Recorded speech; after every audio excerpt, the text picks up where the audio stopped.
বাংলা সাহিত্যের আধুনিক কবি জীবনানন্দ দাশ তার সুচেতনা কবিতায় বলেছিলেন, পৃথিবীর গভীর গভীরতর অসুখ এখন। আর আজ এই একবিংশ শতাব্দীতে দাঁড়িয়ে আজ করোনা নামক ভাইরাস বিশ্বময় তার স্বরূপ ছড়িয়েছে। করোনা আতঙ্কে আতঙ্কিত আজ আমরা তাই সবাই গৃহবন্দী। করোনার বিস্তৃত জাল কেটে বেরিয়ে আসার একমাত্র সঠিক উপায় হয়তো এটাই। আর বিশ্ব স্বাস্থ্য সংস্থা অনুযায়ী নির্দেশাবলী পালন করেই সুস্থ থাকার পথ খুঁজছি আমরা, এবং পরবর্তীকালে হয়তো আমরা এই পথ অনুসরণ করেই বলতে পারবো এ পথে আলো জেলে এই পথেই পৃথিবীর ক্রমমুক্তি হবে।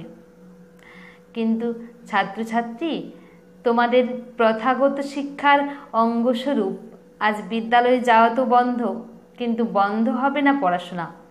তাই মেদিনীপুর কুইজ কেন্দ্র প্রযুক্তির সাহায্য নিয়ে এই পড়াশোনাকে এগিয়ে রাখার জন্য বিশেষ উদ্যোগ গ্রহণ করেছে।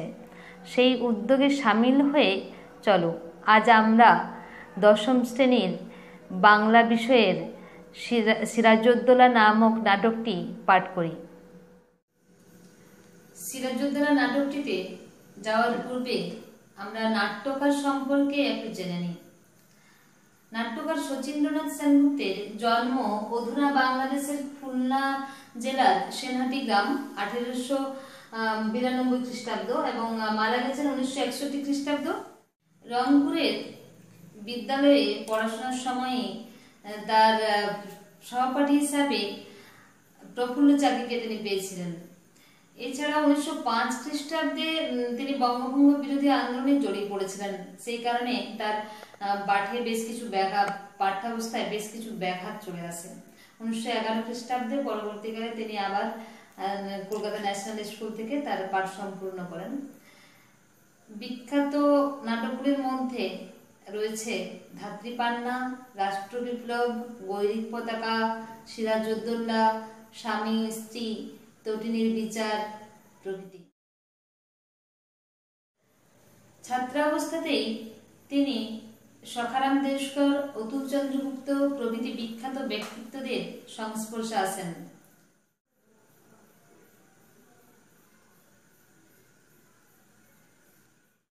আমাদের পাঠ্য সিরাজউদ্দৌলা নাটকটি নেওয়া হয়েছে মূল সিরাজউদ্দৌলা নাটকের দ্বিতীয় অঙ্কের প্রথম দৃশ্য থেকে। নাটকের প্রথমেই দেখানো হয়েছে দরবার কক্ষ, সেখানের নবাব সিংহাসনে উপবিষ্ট, এবং একদিকে রয়েছেন দরবারের একদিকে রয়েছেন মীর জাফর, মোহনলাল, মীর মদন, রায়দুর্লভ, আর একদিকে রয়েছেন রাজবল্লভ, জগৎ শেঠ, ওয়াটস এবং মোসেলা। গোলাম হোসেন নবাবের পায়ের কাছে বসে রয়েছেন। এই নাট্যাংশের ঘটনাবলীকে যদি আমরা দেখতে যাই তাহলে দেখতে পাবো নবাবের সাথে সাথে বাকিদের যে কথোপকথন এবং ঘটনাক্রম। প্রথমে রয়েছে নবাব এবং ওয়াটসের কথোপকথন, নবাব ও মোসেলার কথোপকথন, নবাব ও তার সভাসদবর্গের মধ্যে কথোপকথন, এবং নবাব ঘসেটি বেগম ও লুৎপার কথোপকথন। তো সিরাজ এবং ওয়াটসের মধ্যে কথোপকথন দিয়ে এই দ্বিতীয় অঙ্কের প্রথম দৃশ্য শুরু। এর আগে পূর্ব ঘটনা অবলম্বনে একটু বলে দিই যে নবাব তিনি যে ষড়যন্ত্রের শিকার হচ্ছেন এই খবরটা তিনি গোপনে পেয়েছিলেন। তাই তিনি কাশিমবাজার কুঠির আক্রমণ করেছিলেন এবং সবাইকে ছেড়ে দিলেও ওয়াটসকে কিন্তু আটকে রেখেছিলেন। এই ওয়াটস ছিলেন ইস্ট ইন্ডিয়া কোম্পানি কর্তৃক ইস্ট ইন্ডিয়া কোম্পানির প্রতিনিধি হিসাবে তিনি নবাবের দরবারে উপস্থিত ছিলেন। তাই ওয়াটসকে সিরাজ স্মরণ করিয়ে দেন পূর্ব ঘটনা যে কলকাতা জয়ে যখন আমরা যাত্রা করি তখন তুমি আমার সঙ্গে সঙ্গেই ছিলে, সুতরাং কলকাতা জয়ের ইতিহাস তুমি জানো যে কলকাতা জয় করে সেই নগরের নাম আমরা আলীনগর রাখি। এই আলীনগরের সন্ধির কথা আমরা জানতে পারি। আলীনগরের সন্ধি হয়েছিল ইস্ট ইন্ডিয়া কোম্পানি এবং বাংলার স্বাধীন নবাব সিরাজের মধ্যে 1757 খ্রিস্টাব্দের 9 ফেব্রুয়ারি। এবং এখানে কয়েকটা শর্ত দেওয়া হয়েছিল। কি শর্ত? না 1717 সালে যে ফরমান, সেই ফরমান অনুযায়ী ব্যবসা বাণিজ্যের সমস্ত অধিকার ইস্ট ইন্ডিয়া কোম্পানিকে দেওয়া হয়েছিল। এছাড়াও দুর্গ নির্মাণ, কলকাতা ট্যাক্স স্থাপন, এই সমস্ত অধিকারও তাদেরকে দেওয়া হয়েছিল। বিনিময়ে সিরাজ কি চেয়েছিলেন? বিনিময়ে সিরাজ চেয়েছিলেন শান্তি রক্ষা। ওয়াটসের এই কৃতকর্মের জন্য সিরাজ তাকে যুদ্ধ ঘোষণার আগে তোপের মুখে উড়িয়ে দেওয়ার মতো ধমক দেন। তো নাট্য ঘটনার পরবর্তী সময়ে আমরা দেখব সিরাজ ওয়াটসের অপরাধের কথা উল্লেখ করেছেন এবং ওয়াটস জানতে চান তার অপরাধ কোথায়। এখানে ওয়াটসকে আমরা দেখতে পাই এক দম্ভের প্রতীক, অহংকার, দম্ভ এবং ঔদ্ধত্যের প্রতীক। যে জায়গায় সিরাজ শান্তি স্থাপন করার কথা বলছেন, সেই জায়গায় ওয়াটস, যিনি কোম্পানির প্রতিনিধি রূপে নবাবেরই রাজদরবারে রয়েছেন, তার মুখে আমরা শুনতে পাই যে এত বড় অপরাধ করার পরও সে বলছে যে আমি জানিলাম না আমাদের অপরাধ কি। এবং সিরাজ সেটাই তার সামনে উপস্থাপিত করেন যে তোমাদের অপরাধ সভ্যতার শিষ্টাচারের সীমা অতিক্রম করছে, স্পর্ধা তোমাদের আকাশ স্পর্শী হয়ে উঠেছে। শুধু শান্তি ভঙ্গের আশঙ্কায় আমি এতদিন তোমাদের সঙ্গে ভদ্র ব্যবহার করে এসেছি, কিন্তু ভদ্রতার অযোগ্য তোমরা। ওয়াটস পরবর্তীকালে জানতে চায় যে আপনার অভিযোগ আমরা বুঝতে পারলাম না। সিরাজ এরপরে মুন্সিজিকে তার ওই অ্যাডমিরাল ওয়াটসন এবং ওয়াটসের মধ্যে যে পত্র বিনিময় হয়েছিল সেই পত্র নিয়ে আসার জন্য অনুরোধ জানায়। মুন্সিজি সেই পত্র মানে সিরাজের কাছে উপস্থাপিত করেন এবং বলেন, সিরাজ ওয়াটসকে এই পত্র সম্বন্ধে কিছু জানে কিনা জিজ্ঞাসা করেন। এই পত্রের শেষের দিকে লিখেছিল, যেটা অ্যাডমিরাল ওয়াটসন এবং ওয়াটসের যে পত্র বিনিময়, সেই পত্রের শেষের দিকে লিখেছিল, ওয়াটস বলছেন যে I now acquainted that the remainder of the troops which should have been here long since and which I hear the colonel told you he expected will be at Calcutta in a few days. That in a few days more I shall dispatch a vessel for more ships and more troops, and that I will kindle such a flame in your country as all the water in the Ganges shall not be able to extinguish. Siraj এরপরে মুন্সিজিকে এই পত্রের মর্ম সভাসদদের বুঝিয়ে দিতে বলেন।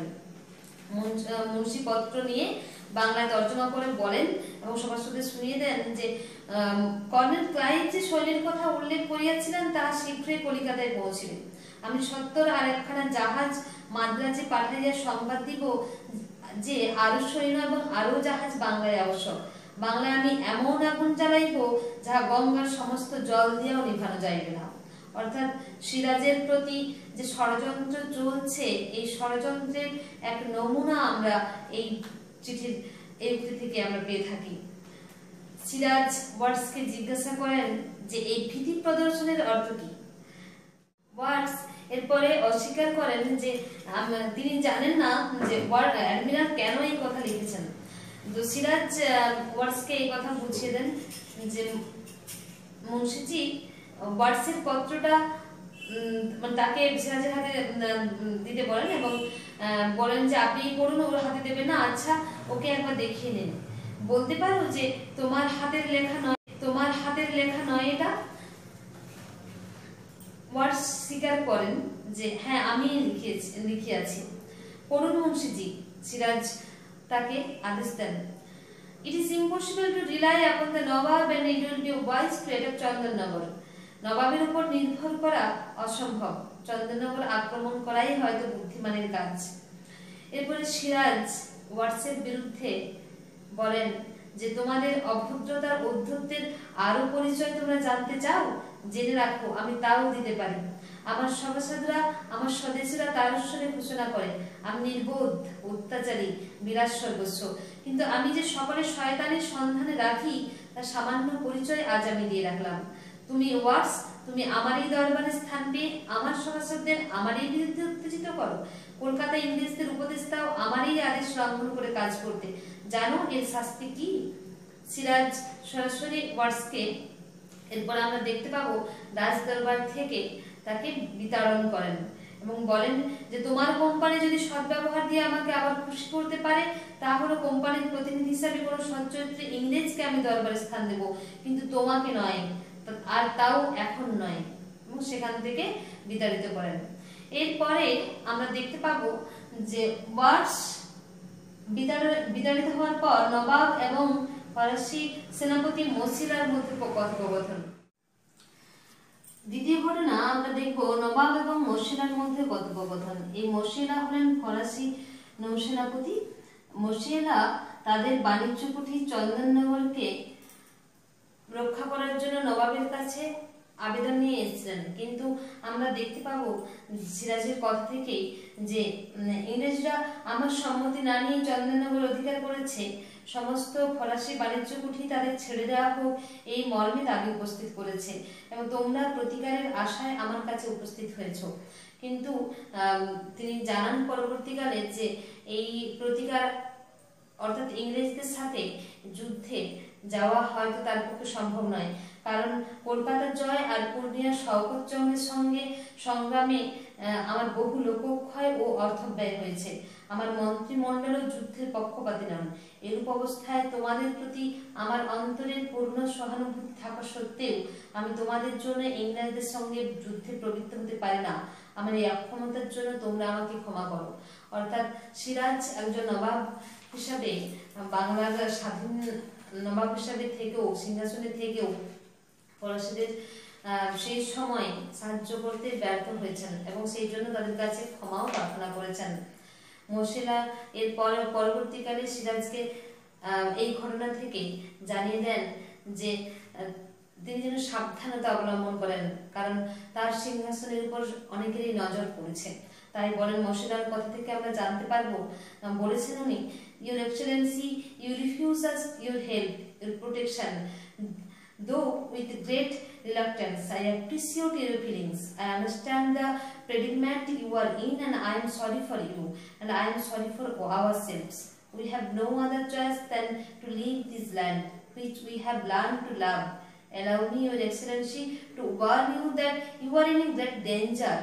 On our departure from this land, the smoother flame will burst forth and will destroy your kingdom and people. এরপরে আমরা দেখতে পাবো সিরাজ বলেন যে আমার বিপদ সম্বন্ধে আমাকে সচেতন করে তুমি আমার প্রতি তোমার অন্তরের প্রীতির পরিচয় দিয়েছো, তোমার কথা আমার চিরদিনই মনে থাকবে। এবং সিরাজ তাকে বন্ধু হিসেবেই গ্রহণ করেন। মসিলাও বলেন যে I know we shall never meet, কখনো তাদের মধ্যে আর হয়তো দেখা হবে না। এরপরে মসিলা তাকে নবাবকে কুর্নিশ করে চলে গেলেন।